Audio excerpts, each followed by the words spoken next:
بسم اللہ الرحمن الرحیم۔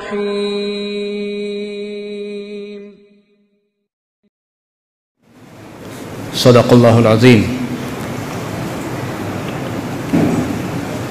بزرگوں، بھائیوں، آج جمعے کی مجلس ہے، ربیع الاول کا آخری جمعہ ہے، ربیع الاول پھر رخصت ہو رہا ہے۔ اس موقع پر چند ایک باتیں ذکر و درود سے متعلق عرض کرنی ہیں، جو کہ ہم سب کے لیے یکساں مفید بھی ہیں، ہم سب کے لیے نہایت ضروری بھی ہیں، اور ہمارے لیے ہماری ضرورت کے وقتوں میں کام آنے والی بھی ہیں۔ اگر دیکھا جائے تو جیسا کہ مفتی صاحب نے فرمایا تھا کہ ہمارے یہاں جمعے کی نماز میں ماشاءاللہ تینوں منزلیں بھر جاتی ہیں۔ بہت ساری مسجدیں ایسی بھی ہیں جہاں پنجگانہ نمازوں میں بھی کچھ نہ صحیح تو پھر بھی بہت سارے نمازی ہوتے ہیں ماشاءاللہ۔ بہت ساری خواتین گھروں میں بیٹھ کر اللہ اللہ اپنے طریقے پر کر رہی ہوتی ہیں، کوئی نماز پڑھ رہی ہے، کوئی قرآن پڑھ رہی ہے، کوئی تلاوت کر رہی ہے، کوئی تسبیح پڑھ رہی ہے، کوئی روزہ رکھ رہی ہے، اور کوئی اپنے بچوں کو بہت خوبصورت تعلیم دینی کی شکل میں سکھا رہی ہے۔ بہرحال ہر آدمی اپنی اپنی ترتیب سے اللہ رب العزت کو منانے کی کوششوں میں لگا ہوا ہے، لیکن کچھ ایسی بنیادی چیزیں ہیں جن کی طرف ہمارا دھیان ہی نہیں ہے۔ کچھ ایسی بہت ضروری چیزیں ہیں جو بنیادی ہیں اور ان کی طرف ہمارا دھیان نہیں ہے۔ آپ دیکھیے، جیسا کہ میں نے عرض کیا، آپ لوگ ہر جمعے کو دیکھتے ہیں، میں تو شاید یہ پہلی مرتبہ جمعہ پڑھ رہا ہوں۔ ابھی ہم دیکھیں گے، اللہ نے چاہا کہ ساری مسجد نمازیوں سے بھر جائے گی انشاءاللہ۔ سارے مسلمان مسجد میں نماز پڑھنے آ جائیں گے۔ بعض لوگوں نے روزہ بھی رکھا ہوتا ہے، بعض لوگ سورہ کہف پڑھ کر آئے ہوں گے، کسی نے آج درود شریف پڑھا ہوگا کہ جمعے کا دن ہے، لیکن اس کے باوجود ہماری نمازوں میں نماز والا رنگ نظر نہیں آتا، ہمارے روزوں میں روزے والا رنگ نظر نہیں آتا، ہماری تلاوتوں میں تلاوت کا رنگ نظر نہیں آتا۔ ہم درود پڑھیں تو درود پڑھنے کے ہمارے معمولات میں اس کا رنگ نظر نہیں آتا۔ ہمارے چہرے مہروں کو دیکھ کر ایمان اور اسلام کوئی بھی نہیں سمجھ سکتا۔ ہمارے انداز رفتار و گفتار کو، ہمارے بات کرنے کے انداز کو، ہمارے رہن سہن کو دیکھ کر کوئی ہمیں مسلمان سمجھ لے تو اس کا احسان ہے کہ اس نے ہمیں مسلمان سمجھ لیا، اس کا احسان ہے۔ کیا ایسا نہیں ہے؟ کیوں ہماری نمازوں کے اندر نمازیت نہیں ہے؟ کیوں ہمارے روزوں کے اندر روزائیت نہیں ہے؟ کیوں ہماری زکوٰۃ کے اندر زکوٰۃ کے انوارات نہیں ہیں؟ کیوں حج نے ہمیں تبدیل نہیں کیا؟ کیوں بار بار ایک کے پیچھے ایک لگنے والے عمروں نے ہماری زندگیوں کو تبدیل نہیں کیا؟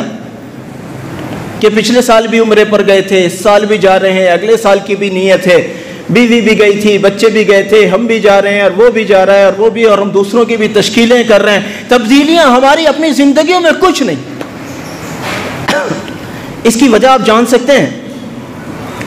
میں ایک جملہ کہا کرتا ہوں، اگر آپ اہل ہاپوڑ ہیں بھائی، علم والوں کے درمیان میں رہتے ہیں، اگر آپ مجھے معاف کر دیں تو آپ شاید اس سے مستثنی ہوں، لیکن دوسری جگہوں پر ہم یہ دیکھتے ہیں کہ جب مسجد جمعے کے نمازیوں سے بھری ہوئی ہوتی ہے، معافی کے ساتھ، جب مسجد جمعے کے نمازیوں سے بھری ہوئی ہوتی ہے، افسوس کی بات یہ ہے کہ اس وقت میں مسجد ان لوگوں سے خالی رہتی ہے جو نمازی ہوں۔ میرا جملہ شاید آپ کو ہضم نہ ہو۔ مسجد بظاہر نمازیوں سے بھری ہوتی ہے، لیکن حقیقتاً مسجد نمازیوں سے خالی ہوتی ہے۔ نمازی کتنے لوگ؟ اگر میں آپ سے کہنے لگوں، آپ کی بے ادبی نہ ہو جائے، کہ آپ میں سے کتنے ہیں ایسے جو نماز جانتے ہیں، تو میں جانتا تو نہیں ہوں آپ کے حالات، لیکن میرا وجدان یہ ہے کہ تقریباً یہ تعداد 0% ہوگی۔ معافی کے ساتھ، جو لوگ ہاتھ اٹھا کر یوں کہہ دیں ہاں مجھ سے نماز آتی ہے، ایسے لوگوں کی تعداد میں 1% اور آدھا % نہیں کہہ رہا ہوں، میں کہہ رہا ہوں 0% ہوگی، 0%۔ نمازی تو ہمارے یہاں بہت ہیں مگر نمازی نہیں ہیں۔ اللہ کے سامنے آ کر ظاہراً سجدہ کرنے والے تو بہت ہیں مگر سجدہ کرنے والے نہیں ہیں۔ علامہ اقبال رحمۃ اللہ علیہ نے کہا تھا، یہ سجدے کہیں تجھے کافر نہ کر دیں، یہ سجدے کہیں تجھے کافر نہ کر دیں۔ اس نے یہ نہیں کہا کہ کہیں فلاں فلاں فلاں فلاں جگہ جا کر متھے ٹیکنا کہیں تجھے کافر نہ کر دیں، یہ نہیں کہا انہوں نے، بلکہ کہا یہ سجدے کہیں تجھے کافر نہ کر دیں، تو جھکتا کہیں اور ہے سوچتا کہیں اور ہے، یہ سجدے تجھے کافر نہ کر دیں۔ جس وقت ہماری جبیں اللہ کے سامنے جھکی ہوئی ہوتی ہے، افسوس کی بات یہ ہے اس وقت ہمارا دل اللہ معاف فرمائے کبھی دکانوں میں جا کر الجھا ہوا ہے، کبھی مارکیٹ میں الجھا ہوا ہے، کبھی فون سے متعلق کسی مسئلے میں الجھا ہوا ہے، کبھی بیوی بچوں کے مسئلوں میں الجھا ہوا ہے، کبھی باہر جا کر کون سا خوبصورت والا جھوٹ بولنا ہے، کون سا بہانہ بنانا ہے، کبھی وہاں جا کر الجھا ہوا ہے۔ سر جس وقت میں اللہ کے سامنے رکھا ہوا ہے اس وقت اس کا دل اللہ جانے زمین کے نیچے کی سوچ رہا ہے یا زمین کے طول و عرض کو سوچ رہا ہے، کچھ نہیں معلوم۔ آپ اس کو سجدہ کہہ سکتے ہیں؟ کیا یہ سجدہ ہے؟ اس کو کوئی سجدہ کہے گا؟ ہاں، جسم جھکا ہے، روح غافل ہے۔ اور یاد رکھیے گا، اگر جسم سے روح کو نکال لیا جائے تو اس کو آپ انسان نہیں کہہ سکتے، کہیں گے مردہ ہے، مردہ ہے۔ اور جسم نہ ہو صرف روح ہو تو اس کو آپ دیکھ بھی نہیں سکتے۔ عبادت صرف سر کے جھک جانے کا نام نہیں ہے، یاد رکھیے گا۔ یہاں علماء بھی ہوتے ہوں گے، مجھے نہیں معلوم، میں ان کی موجودگی میں ذمہ داری سے کہہ رہا ہوں۔ صرف جسم کا سر آپ کا اللہ کے سامنے جھک گیا، اس کا نام عبادت نہیں ہے۔ یہ عبادت کا صرف ظاہر ہے، اس کا باطن تو کچھ اور ہی ہے۔ اور اس کا باطن کیا ہے؟ اس کا باطن یہ ہے، جس طرح سے سر ظاہری جسم کا سر اللہ کے حضور جھکا ہے، اسی طرح سے روح بھی اللہ کے سامنے جھک جائے۔ اگر سر جھکا روح نہیں جھکی تو یہ سجدہ نہیں ہے۔ سجدہ وہ ہے کہ روح بھی جھکے اور جسم بھی جھکے۔ اب کہیں گے کہ ہاں یہ بندہ یہ سجدے میں ہے، اب یہ وہ والے سجدے کرے گا کہ اس نے سجدہ کیا اور اللہ رب العزت کے حضور میں کہا کہ یا اللہ فلاں مسئلے میں مبتلا ہوں، میرے مسئلے کو حل کر دے۔ اب امید رہے گی انشاءاللہ کہ اس کا مسئلہ حل ہوگا۔ ابھی ایک مولانا میرے کو فون کر رہے تھے کہ یہ اور یہ اور یہ حالات، اور صاحب اب تو دعائیں قبول ہو جانی چاہیے۔ میں نے ان سے کہا کچھ زیادہ نیکیاں کر لی ہیں کیا؟ بھئی زیادہ نیکیاں کر لی ہیں؟ ہماری تو نمازوں کے بھی یہ حال ہوتے ہیں، اگر فجر کی نماز میں آ جائے تو پہلے کی سنتیں ہی صاف ہو جاتی ہیں کیونکہ لیٹ ہو گئے تھے ہم۔ نماز تو پڑھی ہے فجر کی لیکن سنتیں نہیں پڑھی۔ جب حدیث میں کیا ہے؟ صبح کی سنتوں کو نہ چھوڑ چاہے تجھے گھوڑے کچل ڈالیں۔ صبح کی سنتوں کو نہ چھوڑ چاہے حالات ایسے ہوں کہ تجھے گھوڑے کچل ڈالیں۔ ابھی آیا بھاگتا دوڑتا امام صاحب تو سلام پھیر دیں گے، جلدی سے آیا بھاگتا دوڑتا اللہ اکبر، بس ہو گیا، خوش ہو گیا کہ میں نے نماز فجر پڑھ لی۔ اب اس نماز فجر پر اترا کر کہتا ہے کہ اب تو قبول ہو ہی جانی چاہیے، میں تو اپنی نیند کو چھوڑ کر آ گیا۔ میرے بھائیو، اصل بات یہ ہے کہ ہمیں جس طرح سے اپنے ظاہر کو سنوارنا ہے اس طرح سے اپنے قلب کو سنوارنا ہے۔ یہ بہت بنیادی چیز ہے۔ ہم اپنے ظاہر کو بڑا اچھے سے سنوار لیتے ہیں۔ آج جمعے کے دن سب لوگ کوئی خط بنوا کر آیا ہے، کوئی داڑھی کی نیت کر کے آیا ہے، کوئی کچھ۔ ہم میں بہت سارے داڑھی والے بھی ہیں اور بہت سارے اور پتہ نہیں کیا کیا والے ہیں ماشاءاللہ، لیکن وہ لوگ کہاں ہیں جو اہل دل ہیں؟ داڑھی والے تو بہت ہیں، غیر مسلموں نے بھی داڑھیاں رکھنی شروع کر دی ہیں۔ داڑھی تو دنیا رکھ لیتی ہے۔ ابھی مفتی صاحب ایک داڑھی پر شاندار تقریر فرمائیں گے، آپ میں سے 10 نوجوان کہیں گے کہ آج سے داڑھی نہیں کٹاؤں گا۔ داڑھی تو رکھ لیتے ہیں لوگ، لیکن اہل دل کہاں ہیں؟ اہل دل کہاں ہیں؟ صرف داڑھی رکھنے کو دین سمجھ لیا، مجھے اس کا افسوس ہے۔ صرف داڑھی رکھنا دین ہے؟ استغفر اللہ، کس نے بتا دیا یہ سبق؟ یہ تو نہیں ہے دین کا سبق۔ داڑھی رکھنا دین ہے، بالکل ہے، لیکن صرف داڑھی رکھنا دین ہے نہیں، ایسا نہیں ہے، ایسا بالکل بھی نہیں ہے۔ پوچھ لینا بعد میں مفتی صاحب سے۔ داڑھی رکھنا دین ہے، داڑھی رکھنا ثواب ہے، داڑھی رکھنا واجب ہے، نہ رکھنا گناہ ہے، ہر وقت گناہ ملتا رہتا، یہ بات بالکل صحیح ہے، لیکن داڑھی رکھنا ہی سارا دین بن گیا۔ اب میں داڑھی رکھ لوں، نماز پڑھوں نہ پڑھوں، داڑھی رکھ کر باہر چوراہے پر کھڑے ہو کر گانے گاؤں یا گالیاں بکوں، لوگوں کو کم تولوں یا جھوٹ بولوں یا دھوکہ دوں کیونکہ میں داڑھی والا ہوں، میرے لیے سب کچھ معاف؟ نہیں، ہرگز بھی نہیں۔ یہ داڑھی کا مذاق ہے، یہ داڑھی کا مذاق ہے، اس سے مسلمانوں کی بے عزتی ہوگی، مسلمان رسوا ہوں گے اس سے۔ اس لیے میں تو کبھی بھی لوگوں سے داڑھی رکھنے کی پہلے مرحلے میں تشکیل نہیں کیا کرتا۔ میں تو کہتا ہوں پہلے دین کو سیکھو، اور دین کو سیکھنے کا اکلوتا راستہ یہ ہے علماء کی مجلسوں کو اختیار کرو، اکلوتا راستہ ہے دین کو سیکھنے کا۔ علماء کی مجلسوں میں آؤ، ان سے دین کو سیکھو۔ اب جب دین سمجھ میں آ جائے، پتہ چل جائے جھوٹ بولنا گناہ ہے، آج سے نہیں بولوں گا، بیٹیوں کا حق مارنا گناہ ہے، آج سے نہیں ماروں گا، پڑوسیوں کو ستانا گناہ ہے، آج سے نہیں ستاؤں گا، نماز چھوڑنا گناہ ہے، آج سے نہیں۔ اب رکھو داڑھی، اب آئے گا مزہ، اب آئے گا مزہ۔ وہ پہلے دن جو داڑھی کی تشکیل ہوتی ہے، اب چاہے جھوٹ بولتا ہے بولتا رہے، کم تولتا ہے تولتا رہے۔ نہیں میرے دوستو، یہ نہیں ہے دین، یہ نہیں ہے دین۔ دین کے صحیح رخ کو یا تو ہمیں سمجھایا نہیں یا ہم سمجھے نہیں۔ اور یہ ساری کیفیات کب ہوں گی؟ یہ ساری کیفیات کب ہوں گی؟ جب دل بنے گا۔ دل کو بنانے کی کیا فکر ہے ہمارے یہاں؟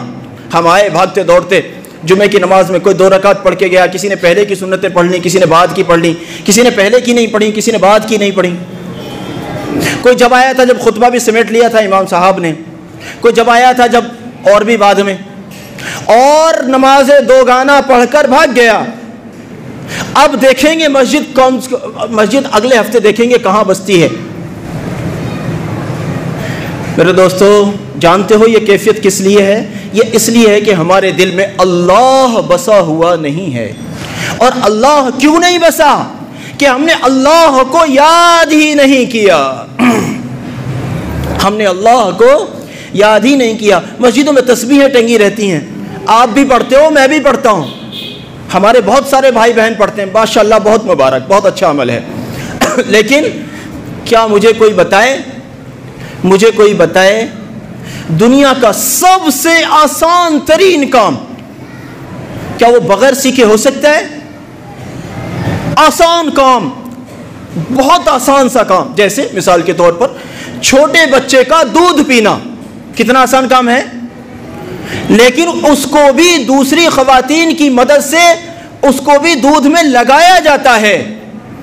اسٹارٹنگ میں جب وہ بچہ پیدا ہوا ہوتا ہے اس وقت میں اس کو دودھ پینا بھی سکھایا جاتا ہے، جبکہ اس کی ضرورت ہے، اور بہت آسان کام ہے۔ اس میں اسے نہ ہڈیاں چبانی پڑ رہی، نہ ہڈیاں چبانے کے لیے اس کے پاس دانت ہے نہ کچھ، لیکن اس کے باوجود اس کو وہ دودھ پینا بھی سکھانا پڑ رہا ہے۔ اتنا آسان کام اس کو سیکھنا پڑ رہا ہے، تو اللہ کا ذکر تو وہ ہے جس کو اللہ کہتا ہے وَلَا ذِكْرُ اللَّهِ أَكْبَرُ، اللہ کا ذکر تو بہت بڑی چیز ہے۔ اگر دنیا کا اتنا آسان کام بھی سیکھنا پڑتا ہے تو اللہ جس کو بڑا کہتا ہے، جس کام کو اللہ بڑا بتاتا ہے، اس کام کو سیکھنے کی ضرورت نہیں ہے۔ آپ نے سمجھا کہ تسبیح اتاریں گے اور بس لا الہ الا اللہ، ابھی پڑھا تھا فضائل اعمال میں ہم نے کہ صاحب وہ جو آدمی 100 مرتبہ لا الہ الا اللہ پڑھے گا زمین و آسمان کے خلا بھر جائیں گے۔ لاؤ میں بھی اس خلا کو بھرتا ہوں، تسبیح اتاری اور لا الہ الا اللہ لا الہ الا اللہ لا الہ الا اللہ کی ضربیں لگانا شروع کر دی، ایک تسبیح پڑھ لی اور بس پتہ چلا زمین و آسمان کا خلا پورا ہو گیا، کیونکہ میں نے ابھی کتاب میں پڑھا تھا۔ اللہ اللہ پڑھنے سے یہ ہوگا، میں نے یہ پڑھا ہے، لو جی ابھی میں اللہ اللہ پڑھتا ہوں۔ استغفار پڑھنے سے یہ ہوگا، لو جی میں ابھی استغفار پڑھتا ہوں۔ درود شریف پڑھنے سے یہ، میرے بھائیو بالکل ہوگا، بالکل ہوگا، بالکل آپ نے صحیح پڑھا، لیکن یہ دنیا کا اتنا بڑا کام ہے، اس کو سیکھنا پڑے گا۔ اس کو سیکھے بغیر کام چلنے والا نہیں ہے، اور اس کو سیکھنے کے لیے ہر کس و ناکس کے بس کا روگ یہ نہیں ہے کہ ہر آدمی آپ کو اللہ کا نام لینا سکھا دے۔ اللہ کا نام لینا سیکھنے کے لیے تو پھر اللہ والے ان برگزیدہ بندوں کے پاس جانا پڑے گا جو لوگ اللہ کا نام لینا جانتے بھی ہیں اور امت کو سکھاتے بھی ہیں۔ پھر ان لوگوں کے پاس جانا پڑے گا، ان کے حوالے اپنے آپ کو کرنا پڑے گا۔ یہی نظام تھا ہمارے اکابر کے دور سے لے کر آج تک۔ جس کو ہم خانقاہی نظام کہتے ہیں. جب تک آدمی خانقاہوں میں نہیں جاتا، اللہ والوں کے پاس جا کر جب تک ان کے جوتے سیدھے کرنے کا ارادہ نہیں بناتا، اس وقت تک تو لفظ اللہ بھی کہنا نہیں آتا. کتنے سارے مسلمان ہیں، آپ ان کو دیکھیے، ان سے لفظ اللہ بھی کہنا نہیں آتا. یہ الگ بات رہی کہ ان سے بڑا مسلمان نہ میں ہوں نہ آپ ہو، وہ مسلمان مجھ سے بھی بڑے اور آپ سے بھی بڑے. یہ الگ بات ہے کہ ان سے لفظ اللہ بھی کہنا نہیں آتا. کیوں نہیں آتا؟ جب سیکھا ہو تو آئے، جب سیکھا ہی نہیں تو آئے کیسے؟ اس لیے بزرگوں، اللہ کے نام کو، اللہ کے ذکر کو ان اللہ والوں سے سیکھنا ہے جن اللہ والوں نے بڑے بڑے بزرگوں اور اللہ والوں سے سیکھا ہے. آدھے گھنٹے میں ساری بات نہیں کہی جا سکتی. اگر وقت کبھی اللہ نے موقع دیا، کبھی اور زیادہ ملا تو بہت تفصیل سے بات کریں گے انشاءاللہ. اس لیے بس میں اشارے کر رہا ہوں کہ ہمیں اللہ والوں کی صحبتیں اختیار کر کے اللہ کے ذکر کو سیکھنا ہے. یہ نہیں کہ بس فضائل ذکر پڑھا، اس میں لا الہ الا اللہ پڑھنے کا یہ ثواب ملے گا، استغفار پڑھنے کا یہ ملے گا، اللہ اللہ کرنے کا یہ ملے گا، فضائل درود پڑھ کے درود شریف پڑھنے کا یہ ثواب. ہاں بے شک ملے گا، اس میں کوئی شک و شبہ نہیں ہے. لیکن اسی کام کو اگر سیکھ کر لے بندہ تو پھر اس کا مزہ کچھ اور ہی ہوگا. اصل چیز ہے دل کو بنانا. دل بن گیا، دعائیں بھی بن جائیں گی، نمازیں بھی بن جائیں گی، روزے بھی بن جائیں گے، تلاوت کا لطف بڑھ جائے گا اور اخلاق نکھر جائیں گے. مزاج کی سختیاں، مزاج کی شدتیں، مزاج کی نرمیوں سے مبدل ہو جائیں گی. لیکن چونکہ ہم ذکر نہیں کرتے، بس نماز پڑھی 5 وقت کی، 2-4 حج کر لیے، 2-4 عمرے کر لیے، ہم سے بڑا دیندار اس پورے محلے میں نہیں ہوتا. کیوں؟ ماشاءاللہ اتنی بار اللہ کے گھر جا چکا ہوں، اتنے سال ہو گئے میری تہجد نہیں چھوٹی ہے. بہت مبارک حاجی صاحب، ذرا بسم اللہ تو سنائیے. حاجی صاحب ذرا بسم اللہ تو سنائیے. اللہ کے گھر پر چکر لگانے والے حاجی صاحب، مبارک ہو آپ کو اللہ کے گھر کا جانا، لیکن ذرا بسم اللہ تو سنائیے.